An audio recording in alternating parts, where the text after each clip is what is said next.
mbinzo vimba, vimba, wena wamba vimba, vimba na mbinzo vimba, vimba, wena wamba vimba, vimba na mbinzo vimba, vimba, wena wamba vimba. Nous sommes tous nés de la même manière et nous avons tous, quelle que soit notre couleur de peau, notre religion, nos croyances, etc., nous avons tous un cordon ombilical.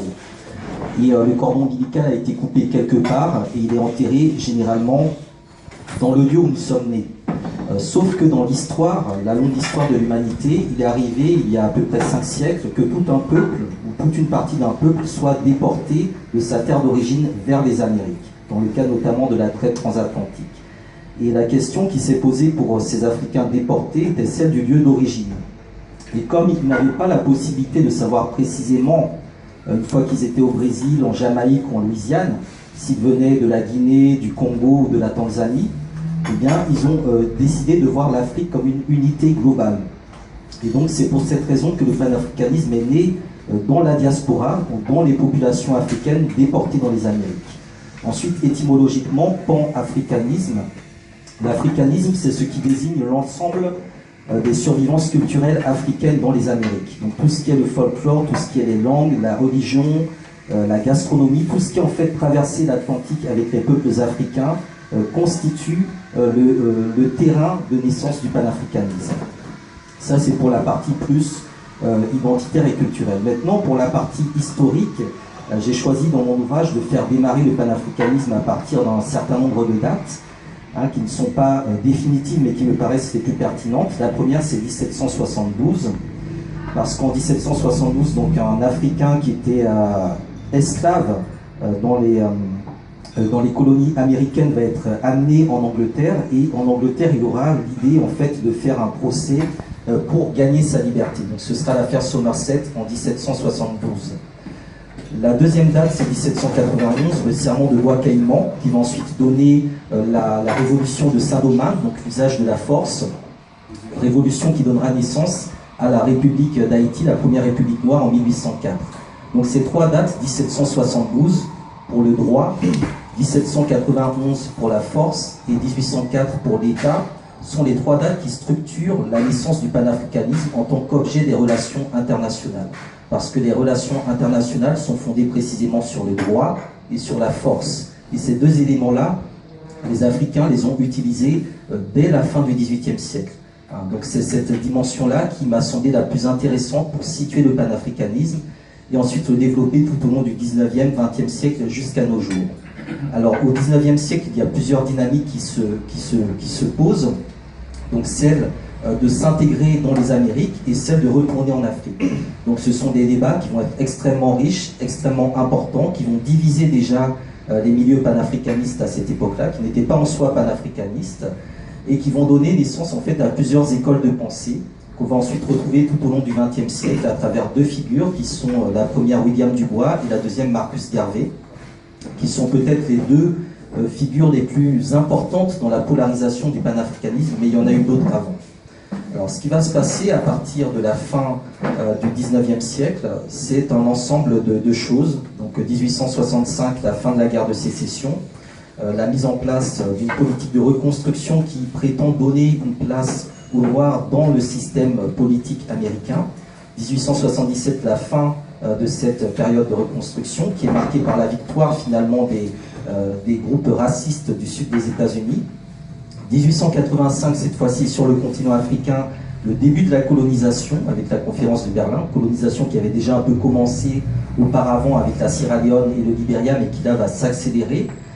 1885 également, Anténor Firmin, essai sur l'égalité des races humaines, qui va également poser les bases de la réflexion sur la question du racisme. Donc le lien entre le panafricanisme et l'antiracisme va être posé à cette époque-là. Et puis un peu plus tard, 1896, une date très importante aux États-Unis parce que c'est la mise en place officielle de la ségrégation. Donc là, tout le courant intégrationniste américain va être dépassé par un courant de retour vers le continent africain. Et 1896, la victoire d'Adwa, de l'armée éthiopienne de Ménélique contre les Italiens, qui est en fait la deuxième grande victoire d'une armée africaine contre des troupes coloniales ou des troupes blanches. La première avait été celle de Toussaint Louverture et de Jean-Jacques Dessalines sur les troupes de Napoléon en 1804. Et cette bataille d'Adwa va être extrêmement importante parce que tout au long des XVIIe, XVIIIe et XIXe siècles, les Africains dans les Amériques, notamment dans la partie anglo-saxonne, avaient été évangélisés à partir de la lecture de la Bible du roi Jacques de 1611, qui en fait considère que l'Éthiopie était la terre promise. Et la Bible fait énormément de références à l'Afrique. Dans la Bible, on ne parle pas de l'Europe, on parle principalement de l'Afrique. Et du coup, il va y avoir une identification très forte de la part des Noirs du Nouveau Monde à cette Éthiopie biblique, millénariste. Et ça va donc développer un mouvement qu'on va appeler l'éthiopianisme tout au long du XIXe siècle. C'est-à-dire que des religieux et des leaders abolitionnistes noirs feront des références à la religion. L'un d'entre eux est notamment Denmark Vesey qui avait lancé la révolte de Charleston en 1800. Et l'autre élément, c'est qu'en 1896, avec la bataille d'Adwa, l'Éthiopie, qui était vue comme une terre biblique, imaginaire, devient une terre concrète. Donc tout au long du XXe siècle, l'Éthiopie va polariser les rêves de retour vers le continent africain. Et en même temps, cette polarisation va s'organiser autour de deux dynamiques principales. La dynamique des congrès panafricains, qui sera organisée par William Du Bois, le noir américain, et la dynamique plus internationaliste de l'UNIA de Marcus Garvey. Donc tout au long de la première moitié du XXe siècle, il y aura ces deux tendances. Donc Du Bois, une vision plus élitiste, en fait, de la lutte pour l'émancipation des peuples noirs, et Marcus Garvey, une vision plus radicale, plus populaire, plus dense. Et au croisement donc, de ces deux lectures apparaîtront d'autres figures, d'autres courants, caribéens comme George Padmore et Cedar James, également Aimé Césaire, la négritude qui bourgeonne dans ces années 20-30. Les mouvements de retour vont également toucher une partie de l'Afrique francophone avec des figures comme Kojo Tuvalu-Wenu. Et la crise de 29 va en fait porter un coup d'arrêt à ces deux dynamiques, celle de Marcus Garvey et celle de William Du Bois, en soulignant en fait la dimension économique qui était celle des Noirs à cette époque-là. Alors cette dimension économique, elle a été également l'un des grands objets de la définition du panafricanisme, puisque du côté par exemple de Marcus Garvey, son parcours est extrêmement intéressant. Il naît en 1887 en Jamaïque, il se forme de manière autodidacte dans le secteur de l'imprimerie. À l'âge de 20 ans, il maîtrise tous les rouages de l'imprimerie. Et il va lancer une grève dans le journal qui était détenu par son parrain. Son parrain va lui proposer une augmentation, il va refuser l'augmentation pour rester solidaire avec les grévistes. Grève qui sera finalement cassée par des investissements américains et canadiens. Et à partir de là, Marcus Garvey va décider bien de voyager. Donc il va voyager en Amérique du Sud, en Amérique centrale.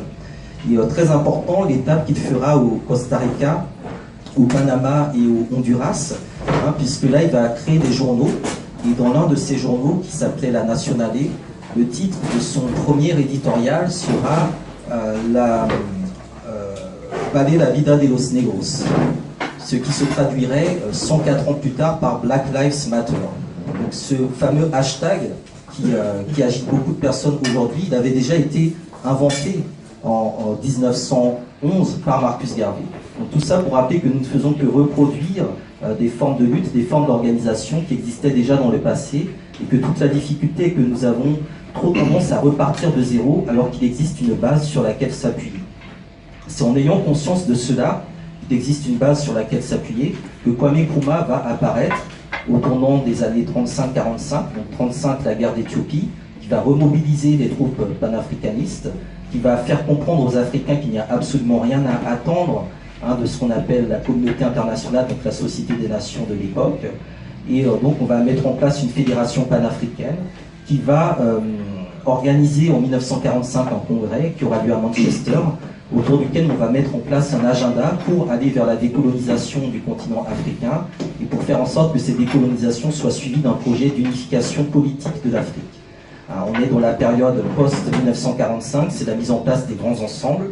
Donc quelques figures comme Kwame Nkrumah, comme Jomo Kenyatta, comprennent que l'Afrique ne pourra s'en sortir que si elle est capable de s'unir et de se construire sur la base d'un grand ensemble indépendant et fédéral.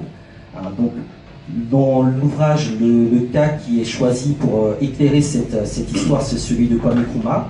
Donc je raconte un peu la marche vers l'indépendance qui va être celle du Ghana, les premiers obstacles qui vont se poser à ce premier État indépendant d'Afrique subsaharienne, et la manière dont il va lier la question de l'indépendance nationale, donc de la souveraineté nationale, à la nécessité d'une souveraineté continentale, en prenant position sur un certain nombre d'événements comme la guerre d'Algérie, la crise du Congo, et puis le développement donc, du système de l'apartheid en Afrique du Sud. Donc à cette époque-là, Nkrumah était le champion du panafricanisme tournant des années 60. Il défendait le projet des États-Unis d'Afrique, c'est-à-dire l'idée que l'Afrique devait s'unir sur la base d'un gouvernement continental avec une mise en commun des éléments de souveraineté que sont donc la monnaie, la défense, la diplomatie et la politique d'industrialisation. Par rapport à Nkrumah, il y avait d'autres tenants qui étaient au contraire favorables à l'idée des indépendances éclatées, donc la balkanisation du continent. Ce sera plutôt la branche francophone qui sera favorable à ce démantèlement des ensembles coloniaux et à la mise en place d'États qui en soi n'étaient pas nécessairement viables. Et donc en 1963, on va aboutir à un compromis qui va donner naissance donc, à l'Organisation de l'Unité africaine, qui va réunir dans un même forum tous les dirigeants, qu'ils soient favorables ou non à cette idée de l'unité africaine. Par conséquent, à partir de 1963, la dynamique continentale va être principalement maintenue dans les pays qui étaient engagés dans les luttes de libération, donc l'Angola, le Mozambique, la Tanzanie, la Guinée-Bissau avec Cabral, et également dans la diaspora, donc avec des figures comme Malcolm X, qui va notamment créer l'Organisation de l'Unité afro-américaine, et des figures également comme Stokely Carmichael, qui viendra s'installer à Accra, à Conakry, après le renversement de Kwame Nkrumah en 66. 67, le panafricanisme qui était plutôt tourné vers le Ghana va se réorienter vers la Tanzanie, et donc la Tanzanie va être une base de la réflexion sur ce mouvement-là. Donc il y aura un certain nombre de travaux qui seront produits là-bas. L'un d'entre eux, en 1967, sera produit par Ali Mazrui, donc un intellectuel d'origine kenyane qui est décédé il y a 2 ou 3 mois. Il va écrire Towards the Study of Ideology and Ambition, Pax Africana. C'est lui qui va lancer ce concept de Pax Africana, qui signifie tout simplement des solutions africaines aux problèmes africains. Un peu plus tard, un autre historien va écrire How Europe Underdeveloped Africa, Walter Rodney, qui lui aussi va cristalliser un grand ensemble de la réflexion panafricaine autour de l'Afrique de l'Est.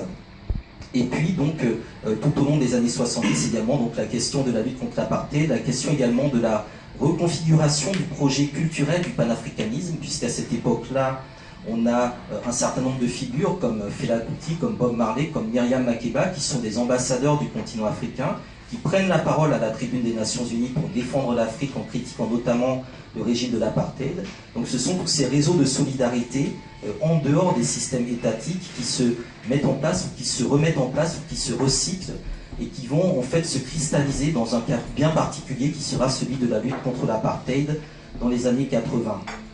Donc la lutte contre l'apartheid qui parachève la libération entre guillemets du continent africain, libération qui avait été déjà évoquée en 1900 lors de la conférence panafricaine de Londres par William Dubois, lorsqu'il explique que le grand problème du XXe siècle sera celui de la ligne de couleur. Donc pendant tout le long du XXe siècle, ça va être cette question de comment faire en sorte que la ligne de couleur ne soit pas la ligne à partir de laquelle on détermine l'attribution des richesses et du pouvoir. Donc ce sera vraiment la ligne directrice de l'idéologie panafricaniste, avec parfois des excès, parfois des insuffisances, parfois des trahisons, parfois des succès. Donc c'est ce qui est un peu retracé dans l'ouvrage.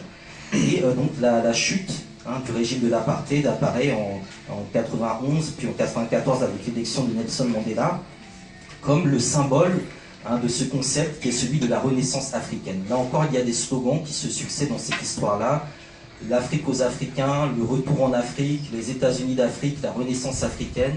Tous ces concepts sont extrêmement intéressants. Ils ont été portés par des intellectuels, mais aussi par des peuples. Ce sont des concepts qui ont une dimension à la fois populaire et élitiste, et c'est ce qui est extrêmement intéressant dans cette histoire du panafricanisme, sa diversification, sa diversité, sa capacité en fait à se positionner sur chacune des positions affrontées par les Noirs dans le monde entier. Et lorsque l'Afrique du Sud donc se libère du régime de l'apartheid, il y a cette idée que l'Afrique du Sud va réorienter l'ensemble du continent africain dans une dynamique réellement progressiste et faire en sorte que l'Afrique puisse être en mesure de parler d'une voix forte et unie au reste du monde. Malheureusement, cette période des années 90 correspond à la mise en place ou à la relance des processus néolibéraux, voire même ultralibéraux, tant et si bien que l'Afrique du Sud va être au contraire retournée pour servir de voie d'entrée au capitalisme sauvage qui va se développer dans les années 90 et 2000.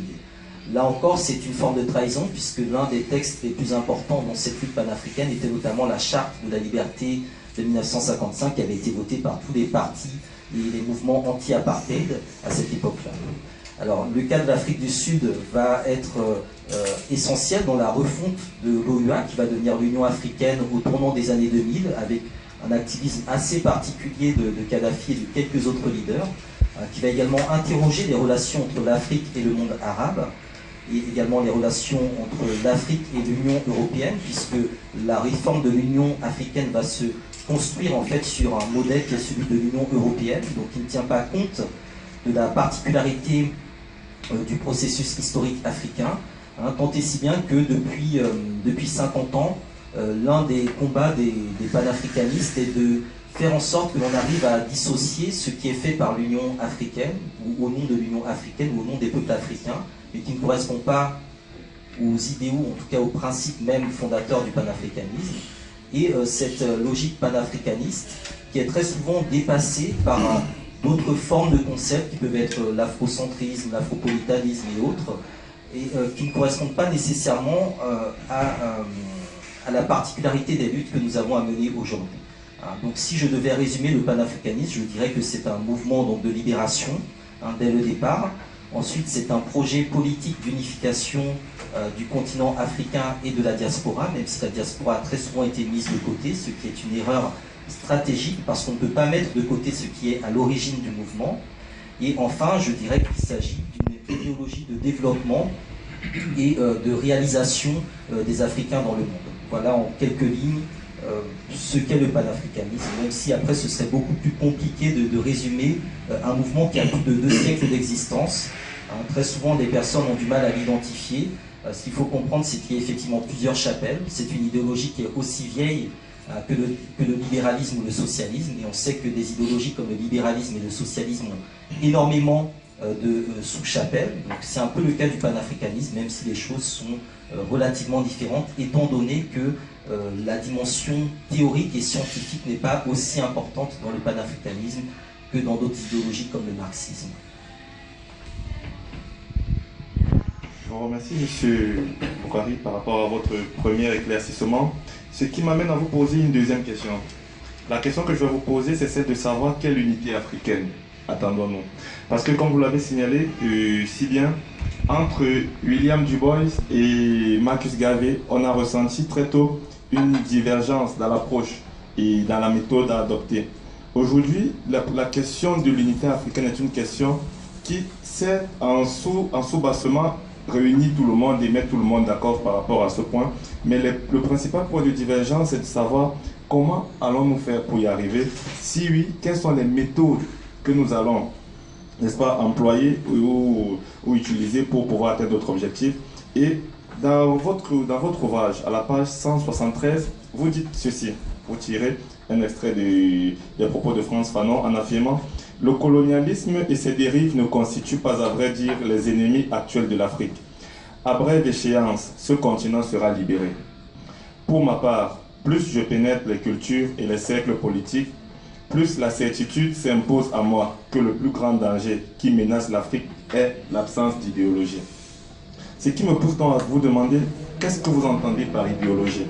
Étant entendu qu'il y a plusieurs courants, y a-t-il des exemples de peuples sur Terre qui ont mis sur pied une véritable ou des idéologies et lesquelles idéologies, autant pour moi, les ont-elles permis de pouvoir atteindre leurs objectifs d'émergence, de puissance, de développement?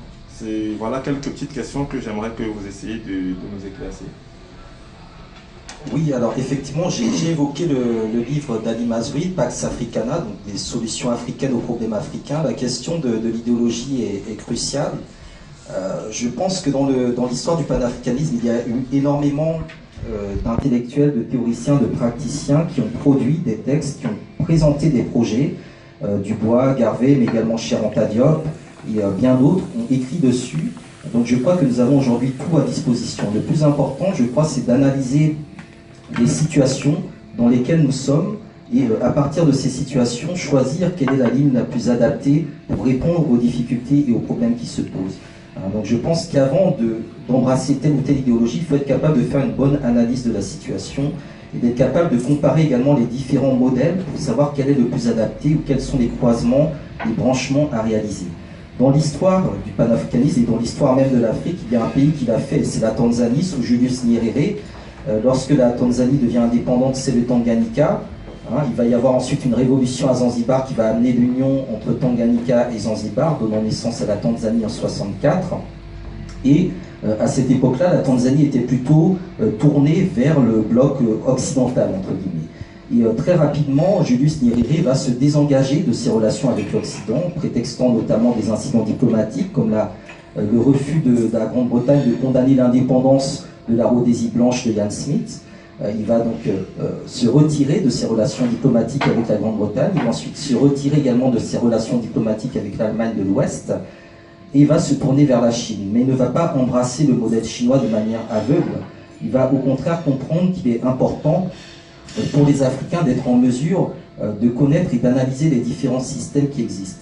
Et il va prendre effectivement le système capitaliste et le système socialiste, il va les analyser et déterminer que le système socialiste à cette époque-là était le plus adapté à préserver la culture africaine tout en lui permettant de se développer de manière autonome.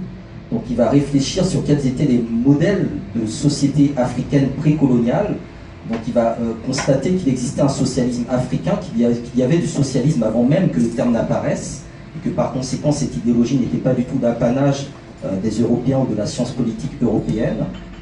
Et ensuite, à partir du modèle socialiste, il va ensuite décider d'analyser et de comparer deux États qui étaient du bloc de l'Est. Il va comparer l'URSS, donc le modèle soviétique et le modèle chinois, et trouver qu'effectivement le modèle chinois était le plus intéressant dans cet espace non européen.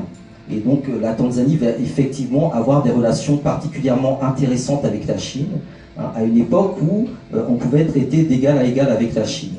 Malheureusement, l'histoire fait que la Tanzanie, en étant isolée et en étant incapable d'exporter justement cette idéologie en dehors de ses frontières, ne sera pas en mesure de résister, notamment aux intérêts puissants qui étaient présents dans le Kenya voisin, qui lui était complètement néolibéral. Jomo Kenyatta a beau dire que lorsque les colons sont arrivés, on avait la terre, ils avaient la Bible, ils sont partis, on avait la Bible, ils avaient notre terre. Jomo Kenyatta n'a jamais fait de réforme agraire au Kenya. Ça, il faut le dire. Il a encouragé un système néolibéral qui fait aujourd'hui du Kenya l'un des pions du système international et l'une des bases arrières des États-Unis d'Amérique. À l'époque, Nyerere s'y opposait radicalement. Donc, l'erreur peut-être rétrospectivement de Nyerere, c'est de ne pas avoir plutôt comparé, au lieu de comparer le modèle socialiste chinois et le modèle soviétique, d'avoir plutôt comparé le modèle socialiste de la Chine, communiste, avec le modèle capitaliste du Japon, parce qu'aujourd'hui la Chine et le Japon sont effectivement la première et la troisième puissance économique mondiale, et ce sont deux pays qui ont construit leur puissance en gardant une base culturelle suffisamment solide comme l'Afrique devrait le faire. Et ça aussi c'est très important, la réflexion sur la culture, c'est ce que la Tanzanie va faire également à travers la langue, le Swahili, qui n'est pas qu'un moyen de communication. La langue c'est un outil politique et c'est un outil de développement économique, et donc ça il va le comprendre très tôt. Et c'est ce qui va faire qu'en Afrique de l'Est va émerger une culture politique, une conscience politique très différente de ce qu'on peut trouver dans le reste du continent africain, avec des formes de solidarité et des formes de transnationalisme qui ne sont pas présentes ailleurs. Malheureusement, le tournant des années 90 fait que ces formes de solidarité et de transnationalisme vont se transformer en des formes de translibéralisme, qui aboutit récemment donc au fameux accord tripartite qui permet de penser la mise en place d'un marché commun du Caire au Cap, dans lequel circuleront donc les marchandises, mais ne circuleront pas les personnes. Donc aujourd'hui, il y a un projet panafricaniste qui n'en est pas un, c'est le projet néolibéral, c'est étendre le néolibéralisme à l'échelle du continent africain. Il y a des politiques qui tendent en fait rapprocher les Africains les uns des autres, mais tout simplement dans l'intérêt finalement de créer un vaste marché de consommation. Donc je pense qu'il est important de s'y opposer, mais on ne peut que s'y opposer en étant en mesure justement de définir quelle est l'idéologie qui va nous permettre de résister, de contre-attaquer, de proposer autre chose. Et c'est là que les intellectuels ont un rôle à jouer, en se mettant à disposition des peuples, en travaillant avec les peuples, et non pas pour les peuples, parce que je pense qu'il est important d'être en situation. C'est là qu'il y a, je pense, la nécessité de remettre en avant des figures comme Amilcar Cabral, qui a construit son modèle de société politique sur l'organisation sociale des populations de la Guinée-Bissau et du Cap-Vert, et sur les particularismes qui existaient, en essayant de saisir comment ces particularismes peuvent s'intégrer dans un ensemble plus global. Donc il y a beaucoup de choses intéressantes qui se font dans la communauté capverdienne, par exemple. Je pense également qu'il est important, dans cette absence d'idéologie que soulignait Fanon, de se pencher sur les modèles de développement et sur les modèles de réussite que nous souhaitons promouvoir sur le continent africain. Et là, cela passe principalement par une révolution mentale et je pense par une réappropriation de la culture historique, de la conscience historique, qui doit nécessairement passer, encore une fois, parce que Cabral appelait un suicide de classe de la bourgeoisie et de l'élite. Donc l'idéologie la plus importante aujourd'hui à mettre en œuvre, je crois que c'est l'idéologie du sacrifice, non pas du sacrifice physique, parce que l'histoire du panafricanisme est pleine de martyrs, mais du sacrifice dans le sens de la solidarité, être capable de renoncer à certains privilèges pour l'intérêt de tous. C'est ce qu'on aimerait voir de la part de la classe dirigeante, et je pense que c'est ce que nous devons nous appliquer chacun à notre niveau, parce que le projet panafricaniste tel qu'il est en train de se mettre en place, tel qu'il est en train de renaître, il vise en fait à travailler sur 10 à 15 ans, construire une culture politique suffisamment forte dans les pays africains pour faire que dans 10 à 15 ans, on soit capable de prendre le pouvoir de manière concrète dans les pays où cette culture politique se sera massifiée et densifiée. Donc aujourd'hui, c'est un peu l'objectif, déjà étendre le sujet, le populariser, faire en sorte qu'il devienne incontournable dans les réflexions sur le continent africain et dans la diaspora, et préparer les outils qui permettront de s'organiser, parce que l'idéologie n'est rien sans organisation, donc il faut s'organiser, s'organiser et encore s'organiser. Oui, je vous remercie pour vos éclaircissements. Vous avez abordé un point, sans doute très important, c'est le rôle des intellectuels africains. On a plutôt l'impression, si vous permettez que je vous pose la question sous cette forme, que le drame de l'Afrique réside plutôt dans l'inadéquation et la déconnexion de ces multiples intellectuels par rapport aux réalités locales que vivent les populations.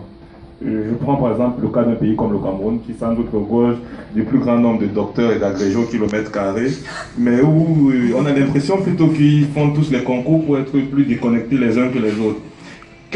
Est-ce que vous pensez réellement que les intellectuels africains doivent avoir une place au niveau de la renaissance africaine, au niveau de l'unité africaine?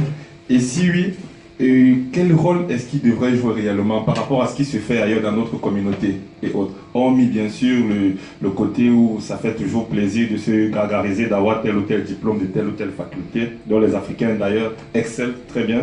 Quel est le rôle que vous pensez qu'ils peuvent jouer pour permettre l'émergence du continent?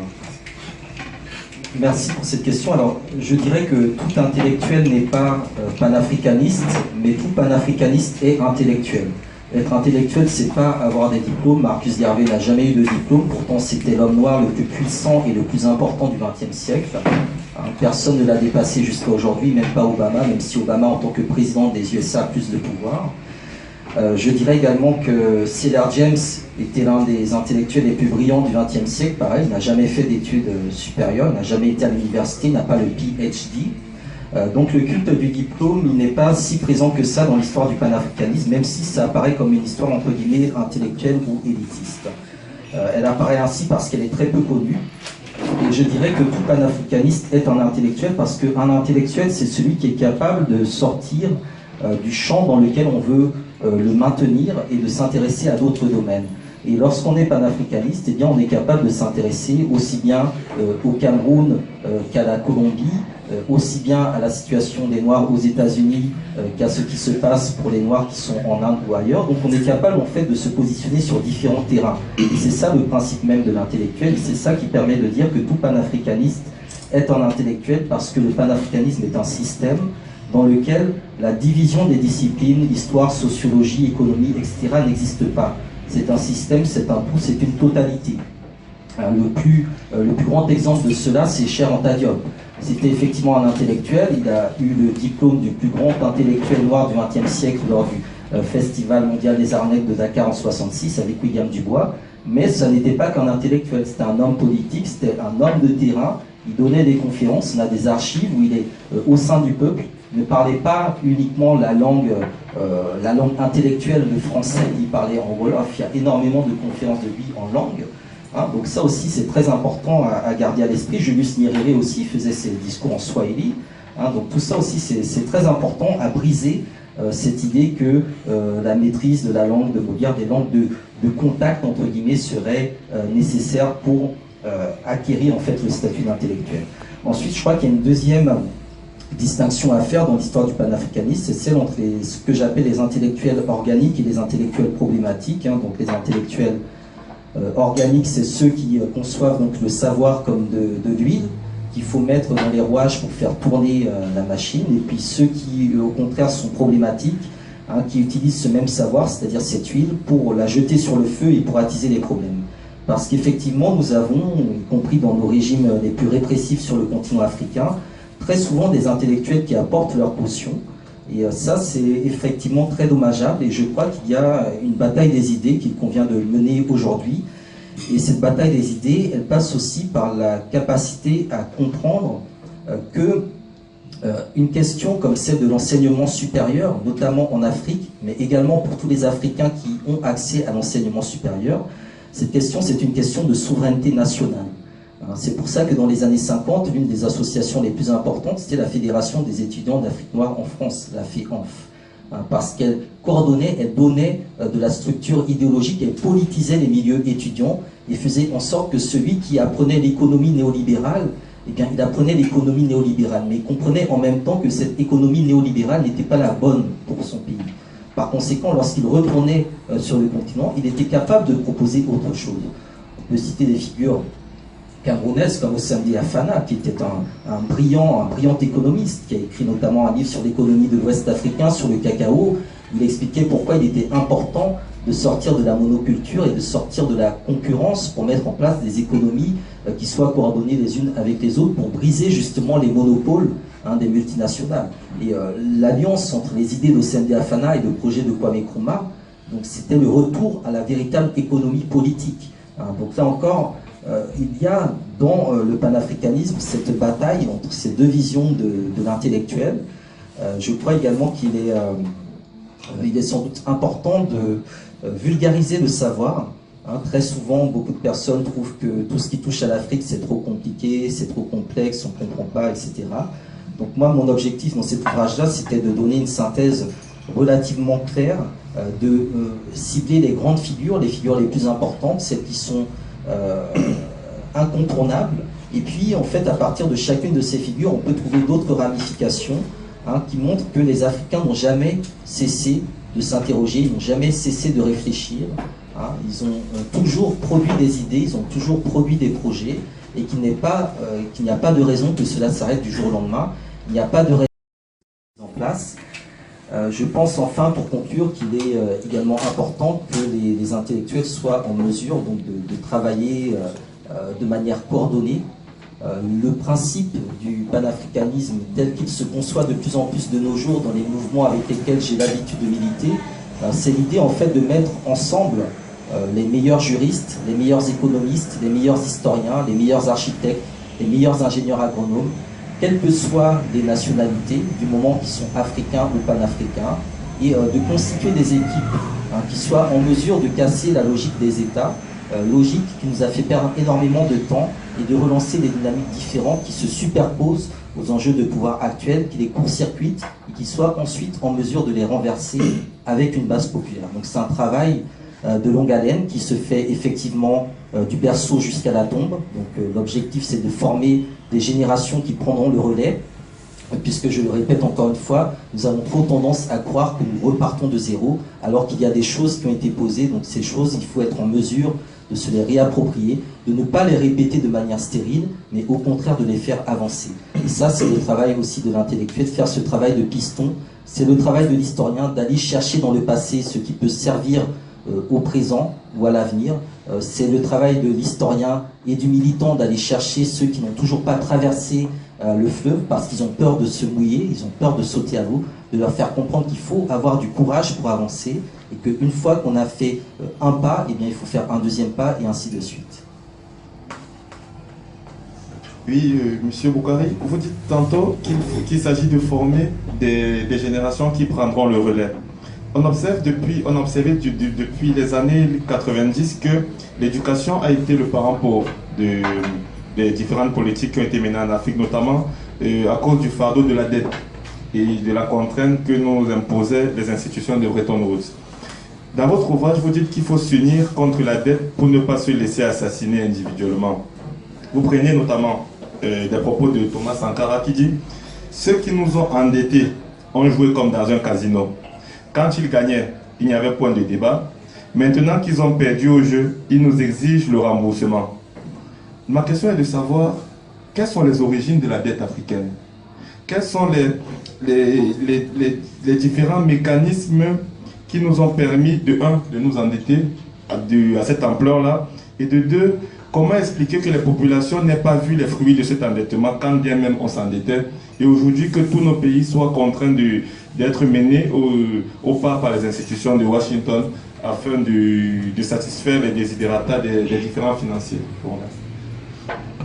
Merci. Alors, bon, le panafricanisme, effectivement, c'est un mouvement assez particulier, assez difficile à cerner, notamment pour les dirigeants, les régimes africains, lorsqu'ils sont confrontés à un discours panafricaniste, ils ont beaucoup de mal, puisque eux-mêmes sont censés être panafricanistes, ils vont à l'Union africaine, ils ont été à l'OUA, etc. Mais l'une des particularités, très souvent, c'est que nous ne nous positionnons pas sur des concepts ou des thématiques qui sont un peu en vogue. On considère que les thèmes tels que ceux de bonne gouvernance, de démocratie, de droits de l'homme, d'émergence, de croissance sont de la poudre aux yeux, et que ce qui compte, le plus important aujourd'hui, c'est de créer, de forger une culture de l'unité politique, une culture panafricaine. Parce que ce n'est que de cette manière-là qu'il y aura ensuite de la gouvernance, de l'émergence, etc. Sans panafricanisme, tout cela est impossible. La question de la dette, elle a un certain nombre d'explications. L'une des explications, c'est tout simplement les circonstances dans lesquelles les pays africains ont été rendus à l'indépendance. Si je prends par exemple le cas des pays anciennement colonies françaises, c'est très clair. Le système de la dette, il est lié au système monétaire, il est lié au franc CFA. Le franc CFA est une monnaie qui existait quand nos États sont nés et qui existera dans laquelle nos États risquent de mourir. C'est une monnaie qui a été mise en place entre 1958 et 1960. C'est une monnaie qui pose énormément de questions. Lorsque l'on débat sur la question du franc CFA, ce n'est pas qu'une question monétaire, c'est une question éminemment politique. Parce que le franc CFA est un système qui est antidémocratique.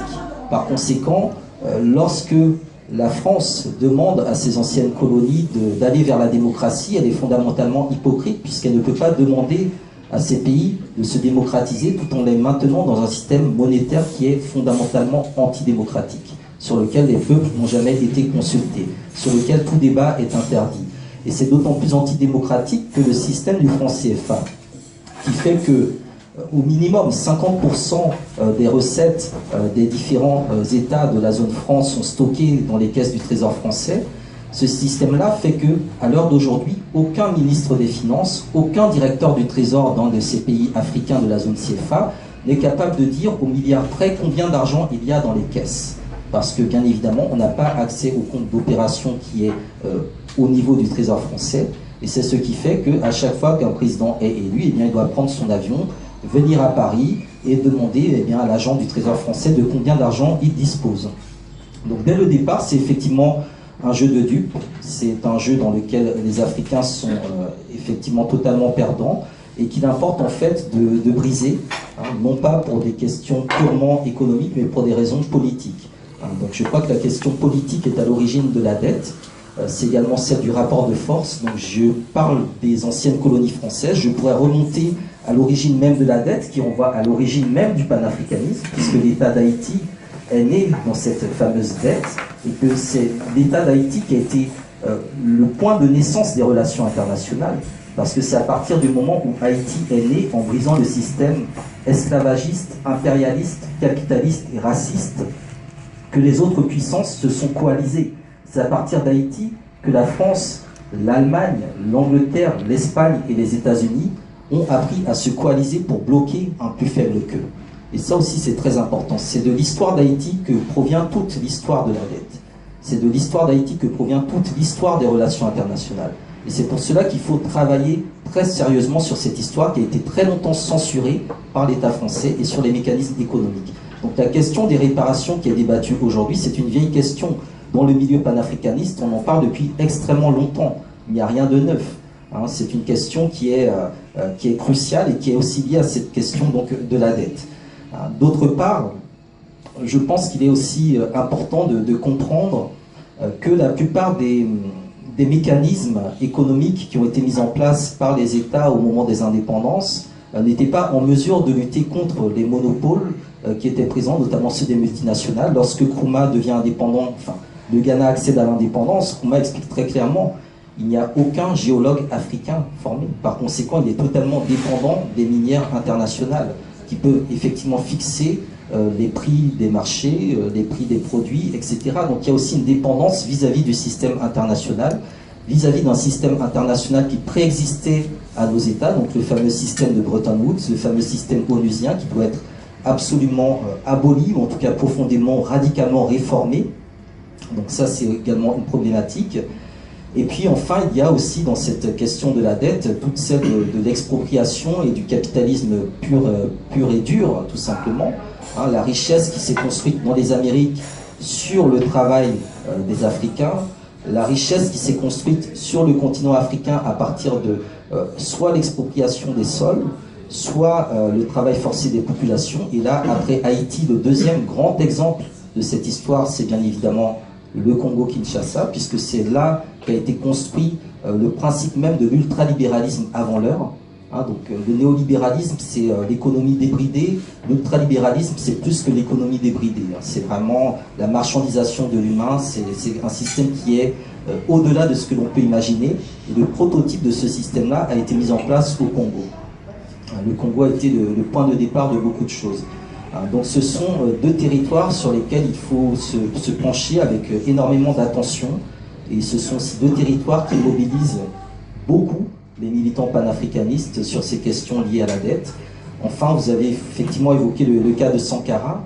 J'avais hésité à faire tout un chapitre sur Sankara, puis finalement je me suis dit que c'était important, parce que, bon, outre le fait qu'il renvoie à la jeunesse panafricaine, c'est une des dernières icônes du panafricanisme, sa politique, la politique qu'il a menée au milieu des années 80 est extrêmement intéressante parce que elle va remettre en avant l'élément qui fait que l'Afrique n'avance que sur une jambe. Thomas Sankara va clairement remettre la femme au cœur du système économique et il est évident que si on ne remet pas la femme au cœur de ces enjeux, on ne continuera qu'à marcher que sur une jambe. Et la question de la dette et la question des politiques, des programmes d'ajustement structurel a principalement ciblé les femmes à travers les questions de santé, d'éducation, des domaines sociaux. Et tant et si bien qu'aujourd'hui, pour sortir de ces mécanismes d'appauvrissement, il faut nécessairement mettre en place des politiques qui tiennent compte très concrètement de la question de la femme dans nos modèles économiques et sociaux. Donc le cas de Sankara est justement intéressant à cet égard-là. Je pense que c'est toujours un cas d'actualité qui a été repris dans d'autres pays, notamment en Amérique du Sud, où il y a une autre conception de ces questions de dette. Les dettes sont contestées, sont renégociées, sont attaquées. Il y a tout ça qui se met en place, mais au niveau du continent africain, il y a beaucoup plus de difficultés, je pense. Il y a beaucoup plus de difficultés à imposer un autre agenda, tout simplement parce qu'il n'y a pas d'unité. Comme le disait Sankara, si on fait un front uni contre la dette, on pourra aller voir ceux qui disent que nous sommes endettés et on pourra leur résister, mais si chacun y va de son côté, il se fera soit corrompre, soit assassiner. Et c'est cela qui, je pense, doit nous rappeler l'exigence de s'unir sur ces thématiques. Également nous rappeler que nous avons un pouvoir. Nous sommes vus aujourd'hui en tant qu'Africains, en tant que Noirs, un peu partout comme des gros consommateurs. Nous consommons beaucoup, nous sommes un marché à tout point de vue. Donc je crois aussi qu'il est important de réfléchir sur ces questions, de voir quels ont été les types de modèles économiques qui ont été pensés dans le cadre de l'histoire du panafricanisme. Il y en a eu quelques-uns qui très souvent n'ont pas pu être mis en place parce que les adversités étaient très importantes. Mais en tout cas, vous avez tout à fait raison, cette question de la dette, du développement, elle est au cœur de l'histoire du panafricanisme. Tout à l'heure, vous avez dit que l'Afrique est engluée, je vais vous paraphraser un tout petit peu, vous avez dit que l'Afrique est engluée dans des problèmes de rapport de force dont elle maîtrise très peu les contours. Dans votre ouvrage, vous affirmez ceci. Alors que les présidents africains multiplient les sommets pour annoncer une renaissance qui ne vient pas, l'Afrique est soumise à des forces de division qui tournent les différences ethno-culturelles, phénotypiques et religieuses les unes contre les autres et transforment la diversité des identités africaines en un outil d'autodestruction. Ma question est de savoir, à l'ère aujourd'hui où on assiste de plus en plus à l'affirmation d'un monde multipolaire, à l'heure aujourd'hui où on affirme de plus en plus à la voix des BRICS qui estiment légitime qu'il vaudrait mieux cesser que ce soit uniquement les États-Unis d'Amérique et leurs alliés qui dirigent les grandes affaires du monde et qu'eux aussi ont leur rôle à jouer. Avez-vous le sentiment que les pays africains se soient véritablement positionnés par rapport à cette donne géopolitique mondiale qui est en train de changer? Avez-vous l'impression que les dirigeants africains, et que les Africains en général, pas que les dirigeants, parce que c'est une question qui concerne tous les Africains, aient compris véritablement que la donne géopolitique mondiale est en train de changer et que là, l'Afrique tient une occasion, une opportunité qu'elle n'a pas tenue depuis plus de 500 ans, de pouvoir se libérer et de pouvoir, n'est-ce pas, véritablement poser les jalons de son éveil. Quel est votre sentiment par rapport à cette question? C'est une question qui est un peu difficile parce que, effectivement, l'Afrique est présentée un peu partout, dans tous les médias, un peu partout, comme l'Eldorado du XXIe siècle. Dans le même temps, on a une pression médiatique qui montre l'Afrique comme un continent dont tout le monde fuit, où il y a la misère, la pauvreté, la maladie, la famine, etc. Bref, tous les poncifs habituels. Quand on circule sur le continent africain, on voit des villes qui sont dynamiques, qui bouillonnent, on voit une jeunesse très active, on voit beaucoup de choses qui se font, beaucoup de choses qui se construisent et qui se détruisent aussi parce que dans bien des cas, nous n'avons pas encore cette notion de garder intacte une partie de notre patrimoine. Je crois que l'Afrique aujourd'hui, de manière globale, n'est pas consciente d'une chose, elle n'est pas consciente que nous allons vers une Afrique sans les Africains d'une part, c'est-à-dire que la plupart des projets pharaoniques continentaux qui se mettent en place se font sous l'égide très souvent de l'Union européenne, de la Chine ou des États-Unis, d'une part. Et d'autre part, je crois que nos dirigeants sont maintenus dans une forme d'infantilisation politique ou d'immaturité politique qui leur fait croire que l'Afrique sera toujours courtisée, que tout le monde fera toujours la cour à l'Afrique et que donc ils ont le beau rôle. Et cela est entretenu par certains chercheurs qui écrivent des livres comme Africa France, Antoine Glaser, qui expliquent que finalement ce sont les dirigeants africains qui mènent le bal, ce sont eux qui manipulent l'Élysée, etc. Bref, des histoires un peu à dormir debout. Et je crois qu'il est important que les Africains se réveillent et s'organisent. Et il y en a beaucoup qui sont réveillés, il y en a beaucoup qui s'organisent. Mais l'adversité est telle qu'il est difficile d'être fondamentalement optimiste.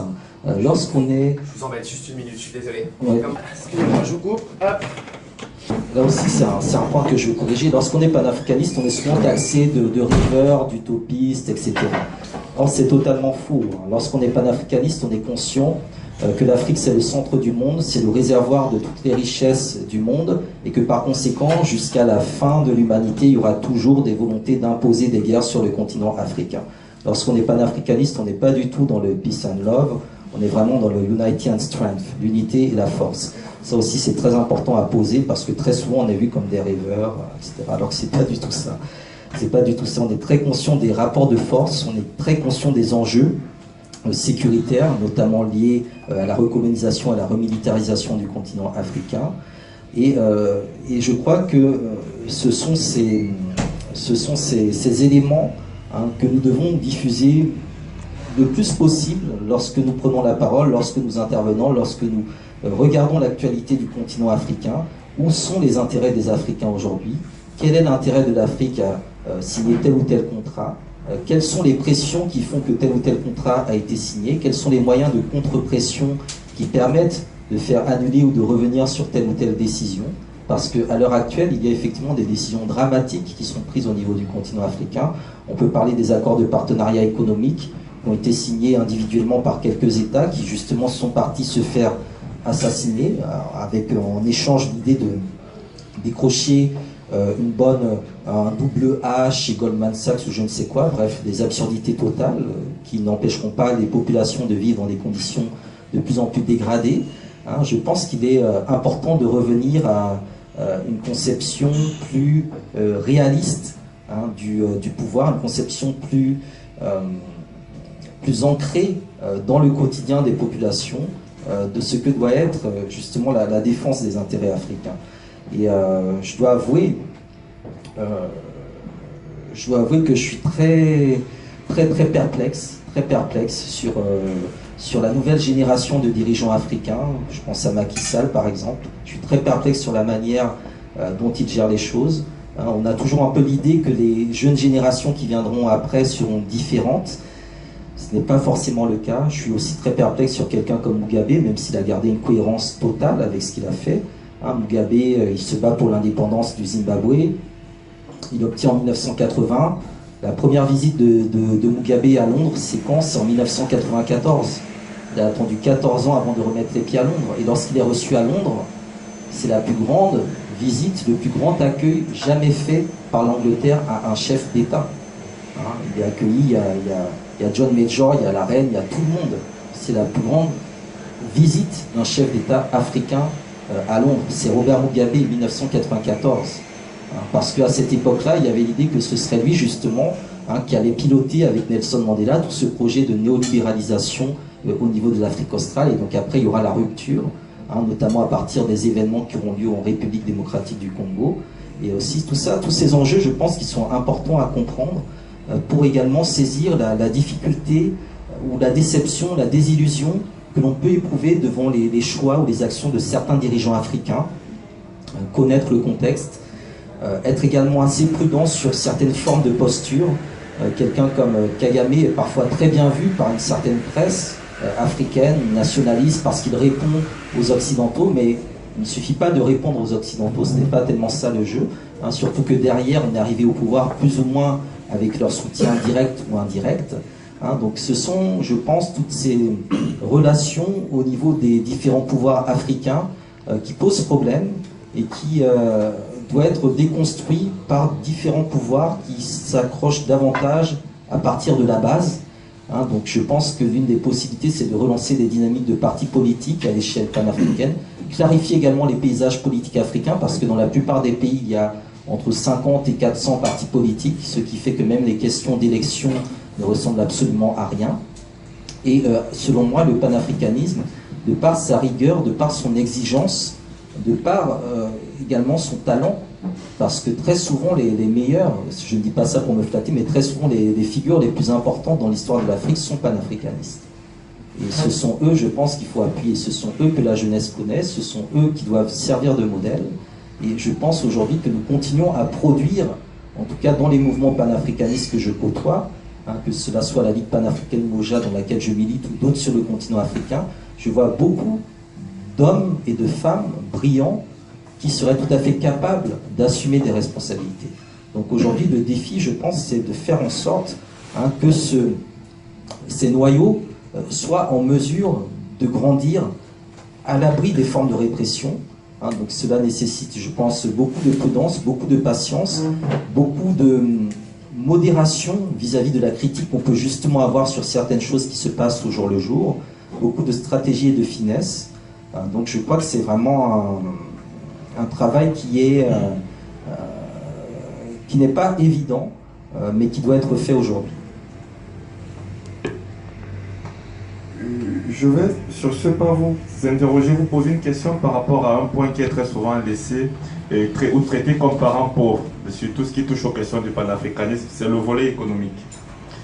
Lorsqu'on observe la construction de l'Union européenne, on se rend compte que celle-ci a commencé en 1950 par la Commission économique du charbon et de l'acier, portée par Robert Schuman et Jean Monnet, qui aboutit plus tard sur la CEE le 25 mars 1957 et à partir du traité de Maastricht sur l'Union européenne. Aujourd'hui, on constate que les questions qui touchent très souvent au panafricanisme sont plus souvent des questions d'ordre idéologique, je dirais, d'ordre politique, d'ordre social et autres. Et les questions économiques sont très souvent traitées en parents pauvres. Est-ce que vous pensez, ou plutôt, quel est votre point de vue par rapport aux accords de partenariat économique que l'Afrique, d'une part? Airbus aussi, c'est quelque chose qui est tout à fait... voilà, on pourrait avoir un Airbus à l'échelle africaine, c'est tout à fait possible. La politique agricole commune, on a toutes les terres en Afrique, tous les climats en Afrique pour avoir une politique agricole commune panafricaine et pour avoir une autosuffisance totale sur le continent africain. Bon, malheureusement, ça mettrait toutes les ONG au chômage, mais bon, ça serait quand même important d'y arriver. Donc il y a un certain nombre de choses. Il y a eu des entreprises panafricaines qui faisaient la fierté de l'Afrique. Quand on voyageait à une certaine époque avec Air Afrique, bon, c'était une forme de patriotisme continental. Il y a d'autres banques, d'autres organisations, Ecobank, qui se disent panafricaines, etc. Bref, il y a quand même un marché des affaires à l'échelle continentale qui est extrêmement fructueux.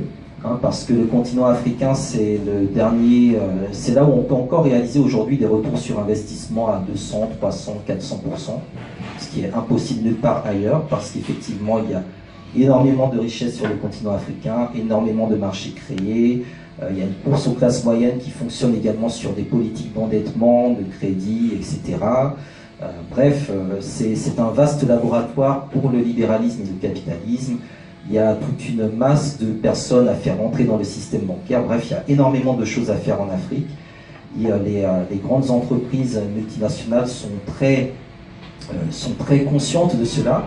Et c'est pour cela qu'elles s'organisent. Récemment, il y a une semaine, il y a eu tout le scandale autour de l'OADA, donc l'Organisation pour l'harmonisation du droit en Afrique, avec un fameux projet présenté un peu dans le dos comme ça par Christian Taubira,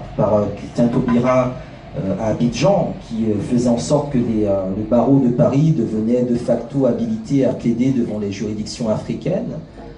Donc ça aussi, ça rentre en fait dans le vaste processus qui fait que les multinationales françaises, les entreprises françaises comprennent que ce n'est plus en France qu'elles iront chercher leur croissance, mais en Afrique, et que par conséquent, il faut qu'elles aient également leurs avocats qui soient présents pour défendre leurs intérêts sur le sol africain. Donc c'est un vaste système qui est en train de se remettre en place.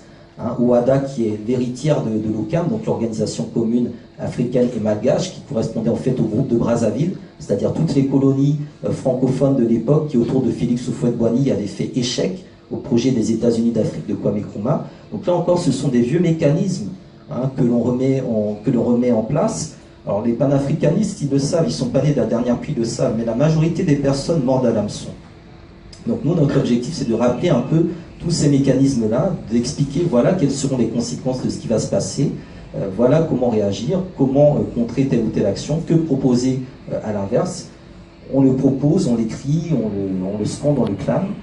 Après, on a bien conscience que tant qu'on ne prend pas concrètement le pouvoir, c'est impossible à mettre en place. D'où la nécessité de faire en sorte qu'un organisme comme l'Union africaine soit totalement dissous, ou en tout cas soit remplacé par une structure dans laquelle ce soit réellement des panafricanistes qui mettent en place une politique panafricaine.